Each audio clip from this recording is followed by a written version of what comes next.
పిఠాపురం మాజీ ఎమ్మెల్యే వర్మకి మరొక షాక్ తగిలిందా? వాస్తవానికి కూటమి ప్రభుత్వం అధికారంలోకి రాగానే, ఎందుకంటే ఆయన తన సీటుని అయితే త్యాగం చేశారు జనసేన అధినేత పవన్ కళ్యాణ్ కోసం. ఈ నేపథ్యంలో ఆయన ఖచ్చితంగా ఎమ్మెల్సీ దక్కుతుంది అని అనుకున్నారు. కానీ వరుసగా ఎమ్మెల్సీ పదవులు వేరే వాళ్ళకి దక్కినాయి, కానీ ఆయనకు దక్కలేదు.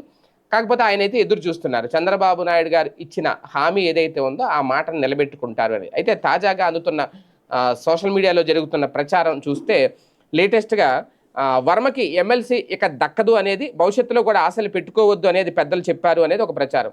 వర్మ కోరుకుంటే ఏదైనా రాష్ట్ర స్థాయిలో నామినేటెడ్ పదవి అయితే ఇస్తామని చెప్తున్నారట. ఇప్పుడు మరో విడత నామినేటెడ్ పదవులు అయితే భర్తీ కాబోతున్నాయి. అందువల్ల దానిలో ఒక దాన్ని వర్మకి ఇవ్వాలి అని చెప్పి అయితే చూస్తున్నారట.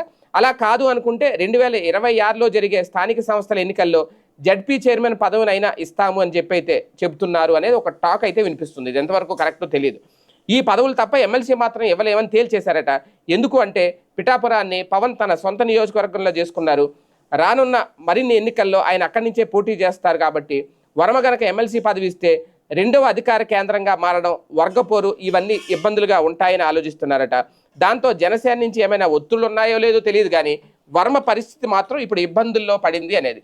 ప్రజాబలం ఉండి అర్హతలన్నీ ఉండి చట్టసభల్లో ఆయన అడుగు పెట్టలేకపోతున్నారు అనేది ఆయన సానుభూతి పరులు, అనుచరులు ఆవేదన వ్యక్తం చేస్తున్న పరిస్థితికి. నిజానికి ఎమ్మెల్సీ ఆ మీదట మంత్రి పదవి ఇలా మంచి కలర్ఫుల్ సినిమాయే ఎన్నికలకు ముందు హామీల రూపంలో చూపించారు ఆయనకి. కానీ ఇప్పుడు ఈ రాజకీయ ఈక్వేషన్స్ మొత్తం చూసుకుంటే వర్మకు పిఠాపురంలో పొలిటికల్గా ఎలివేషన్స్ ఇవ్వడం కుదిరేది కాదు అనేది. ఎందుకంటే అక్కడ ఉన్నది వేరే ఎమ్మెల్యే అయితే అనుకోవచ్చు, నేరుగా పవన్ కళ్యాణ్ గారే ఉన్నారు అక్కడ డిప్యూటీ సీఎం హోదాలో. సో వర్మకు ఇప్పటికే ఈ విషయం కూడా చెప్పేసిందట.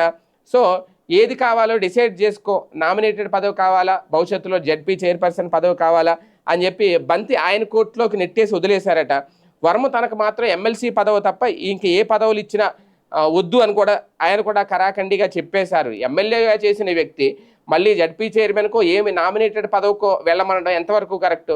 ఆ పదవులకు రికమెండ్ చేసే స్థాయిలో ఉన్న వ్యక్తి, మా నియోజకవర్గంలో వాళ్ళకే నామినేటెడ్ పదవులు ఇవ్వండి అని చెప్పే స్థాయిలో ఉన్న వ్యక్తికి ఆయనకే నామినేటెడ్ పదవి ఇస్తామని చెప్పడం, లేదంటే ఏ జడ్పీ చైర్పర్సన్ పదవి ఇస్తాను అని చెప్పడం ఎంతవరకు కరెక్ట్ అనేది ఇప్పుడు చర్చ అయితే నడుస్తుంది.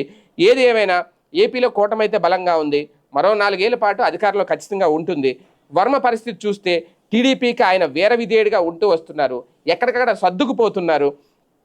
ఈ 2014లో కూడా ఆయన ఇండిపెండెంట్గా పోటీ చేసి సొంతంగా గెలిచిన వ్యక్తి వర్మ. రాజకీయంగా ఇప్పుడు కొంత ఇబ్బందిగానే ఉంది అనేది, మరి ఆయన ఏం చేస్తారు, లేదు ఎవరి కర్మకు వాళ్ళ కర్తలు అని చెప్పి వదిలేస్తారా? కాకపోతే ఆయన చూసి అయితే పిఠాపురంలో టీడీపీ నాయకులు, ఆయన సానుభూతి పరులు, ఆయన అనుచరులు అందరూ అయితే మాత్రం ఏంటి వర్మ గారికి పరిస్థితిని జాలి పడుతున్నారు. మరి ఎలాంటి కీలక నిర్ణయం తీసుకుంటారు వర్మ, ఇది వాస్తవం కాదనే చూడాలి.